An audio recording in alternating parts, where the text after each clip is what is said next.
என் நேசர் தமது தோட்டத்துக்கு போனார். தோட்டங்களில் மேயவும் லீலி புஷ்பங்களை கொய்யவும் என் நேசர் தமது தோட்டத்திற்கும் கந்தவர்க்க பார்த்திகளுக்கும் போனார். நான் என் நேசருடையவள், என் நேசர் என்னுடையவர், அவர் லீலி புஷ்பங்களுக்குள்ளே மேய்கிறார்.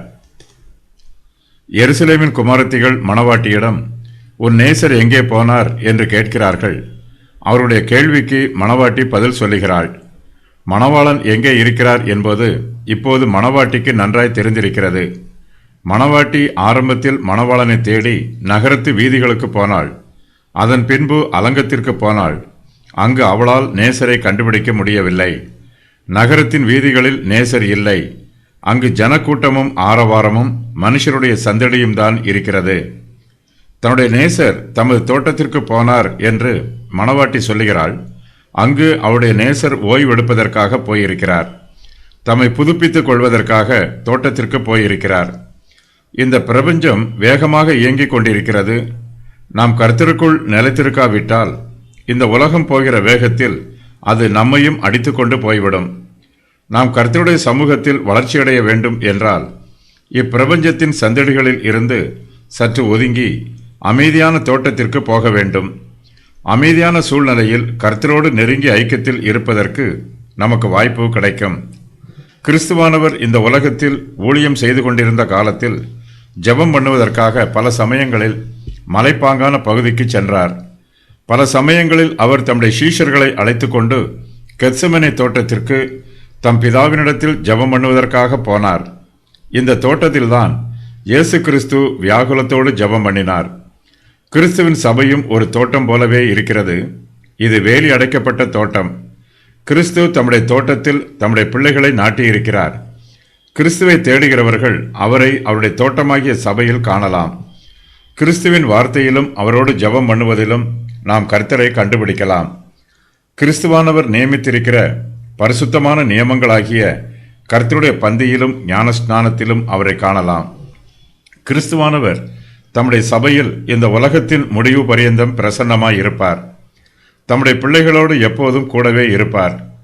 கிறிஸ்து தம்முடைய சபைக்கு வரும்போது அவர் தம்முடைய மந்தையை மேய்க்கிறார். உலக பிரகாரமான மேய்ப்பர்கள் தங்களுடைய மந்தைகளை திறந்த வெளிகளில் மேய விடுவார்கள். கிறிஸ்துவானவரோ நம்மை திறந்த வெளியில் மேய்ச்சலுக்கு அனுப்பாமல் வேலி அடைக்கப்பட்டுள்ள தம்முடைய தோட்டமாகிய சபையில் நமக்கு ஆவிக்குரிய போஜனம் கொடுக்கிறார். நாம் கிறிஸ்துவுக்கு சிநேகிதர்களாகவும் இருக்கிறோம். அவர் நம்மை பராமரிக்கிறார், நம்முடைய தேவைகளை சந்திக்கிறார். அவர் நம்மில் சந்தோஷமாய் இருக்கிறார். கிறிஸ்துவுக்கு பயந்து பயபக்தியோடு ஜீவிக்கிற எல்லோருமே அவருக்கு பிரியமானவர்கள்.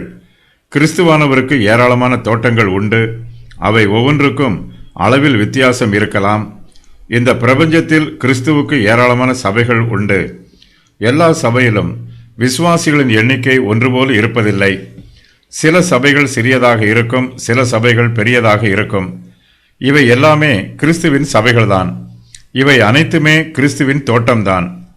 கிறிஸ்து தம்முடைய சபையில் தம்மை வெளிப்படுத்துகிறார். தம்முடைய நாமத்தை பிரஸ்தாபப்படுத்துகிற எல்லா சபைகளிலும் கிறிஸ்துவானவரின் பிரசன்னம் பிரத்யட்சமாய் வெளிப்படுகிறது. கிறிஸ்து தம்முடைய சபைக்கு வரும்போது தம்முடைய பிள்ளைகளை பார்த்து மிகுந்த சந்தோஷப்படுகிறார். அவர் தோட்டங்களில் மேயவும் லீலி புஷ்பங்களை கொய்யவும் தோட்டத்திற்கு வருகிறார். தோட்டத்தில் உள்ள மலர்களின் அழகை பார்த்து சந்தோஷப்படுகிறார். ஒவ்வொரு விசுவாசியும் லீலி புஷ்பத்தை போல இருக்கிறார்கள். தோட்டத்திற்கு வருகிற ஆத்தும நேசர் ஒவ்வொரு லீலி புஷ்பத்தையும் கொய்கிறார். ஒவ்வொரு விசுவாசியையும் தமக்கென்று தெரிந்து கொண்டு அவர்களை தம்மிடமாக சேர்த்து கொள்கிறார். மகா நாளின் போது மிகப்பெரிய அறுவடை நடைபெறும். மணவாட்டியோ தன்னுடைய நேசர் மீது உண்மையான அன்பு காண்பிக்கவில்லை. நேசர் வந்து தம்முடைய மணவாட்டியிடம் கதவை திறக்குமாறு சொன்னபோது அவளோ நித்திரையாக இருந்தாள். தன்னுடைய நேசருக்கு கதவை திறக்காமல் அவரை அசட்டை பண்ணினாள். நேசருக்கு கொடுக்க வேண்டிய கனத்தையும் மகிமையையும் மரியாதையையும் கொடுக்கவில்லை. ஆகையினால் நேசர் அவளை விட்டு போய்விட்டார். மணவாட்டி காலதாமதமாக தன் தூக்கத்தை விட்டு எழுந்து கதவை திறந்தாள். ஆனால் அவளுடைய நேசர் அங்கே இல்லை. அவர் அவளை விட்டு போய்விட்டார். இதனால் மணவாளன் மணவாட்டியோடு ஏற்கனவே செய்திருந்த உடன்படிக்கை முறிந்து போயிற்று. அவர்கள் இருவருக்கும் இடையில் புதிய உடன்படிக்கை உண்டு பண்ண வேண்டியதாயிற்று. இந்த புதிய உடன்படிக்கை கிறிஸ்துவுக்கும் அவருடைய விசுவாசிகளுக்கும் இடையே உறுதியாயிருக்கும். விசுவாசிகள் கர்த்தரை விட்டு பின்வாங்கி போய்விட்டாலும், பாவத்தில் விழுந்து விட்டாலும், கர்த்தருடைய உடன்படிக்கை மாறாத உடன்படிக்கையாய் இருக்கும்.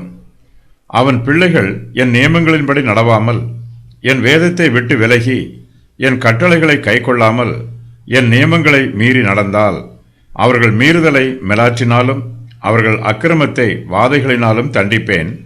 ஆனாலும் என் கிருபையை அவனை விட்டு விலக்காமலும் என் உண்மையில் பெசகாமலும் இருப்பேன். என் உடன்படிக்கையை மீறாமலும் என் உதடுகள் விளம்பினதை மாற்றாமலும் இருப்பேன். ஒரு விசை என் பரிசுத்தத்தின் பேரில் ஆணையிட்டேன், தாவீதுக்கு நான் பொய் சொல்லேன். சங்கீதம் 89 30 முதல் 35 வரை. கிறிஸ்துவானவர் தம்முடைய தோட்டத்திற்கு வரும்போது தோட்டத்தில் உள்ள மலர்களை பார்த்து ரசிப்பதோடு நின்றுவிடவில்லை.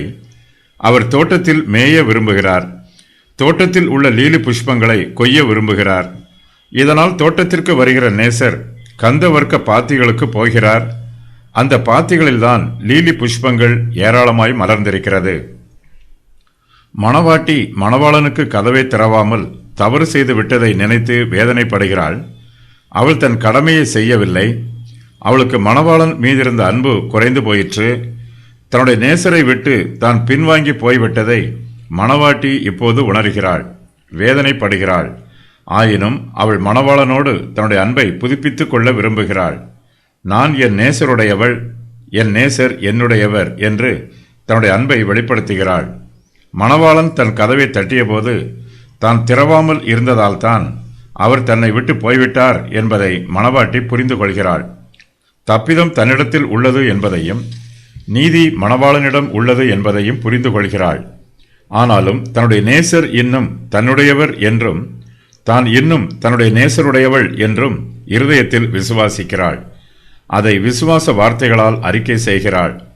நம்முடைய ஆவிக்குரிய ஜீவியத்திலும் சில சமயங்களில் கிறிஸ்துவின் அன்பை குறித்த நிச்சயம் நமக்கு இல்லாமல் போகலாம். அந்த சூழ்நிலையிலும் நாம் கர்த்தரை விசுவாசத்தோடு பற்றி கொள்ள வேண்டும். கர்த்தருடைய வார்த்தையை விசுவாசிக்க வேண்டும். அவர் நம்மீது இன்னும் அன்பாக இருக்கிறார் என்பதை விசுவாசிக்க வேண்டும். இந்த விசுவாசத்தோடு நம்மை கர்த்தருக்கு ஒப்புக் கொடுக்க வேண்டும். ஆரம்பத்தில் மணவாட்டி தன் மணவாளனோடு நெருங்கிய ஐக்கியத்தில் இருந்தாள். அவர் மீது அதிகமான அன்பு கொண்டிருந்தாள். அந்த அன்பு இப்போது குறைந்து விட்டது. மணவாளனுக்கும் மணவாட்டிக்கும் இடையே இருந்த நெருக்கம் குறைந்து போயிற்று. இடைவெளி அதிகரித்து விட்டது. இப்படிப்பட்ட சூழ்நிலையிலும் நான் என் நேசருடையவள், என் நேசர் என்னுடையவர் என்று விசுவாசத்தோடு சொல்லுகிறாள். நம்முடைய ஆவிக்குரிய ஜீவியத்திலும் ஏற்றத்தாழ்வுகள் வரலாம். நாம் சில சமயங்களில் கர்த்தரை விட்டு விலகி போய் இருக்கலாம். அந்த சூழ்நிலையில் கூட நாம் கர்த்தரை விசுவாசத்தோடு பற்றி கொள்ள வேண்டும். கிறிஸ்து என்னுடையவர் என்றும் நாம் கிறிஸ்துவுடையவர்கள் என்றும் விசுவாசத்தோடு அறிக்கை செய்ய வேண்டும். கிறிஸ்து நம்மோடு கூட இருப்பதுதான் நமக்கு ஆறுதல். நாம் கிறிஸ்துவுக்கு உரியவர்களாகவும் கிறிஸ்து நமக்கு உரியவராகவும் இருப்பதுதான் நமக்கு ஆசீர்வாதம்.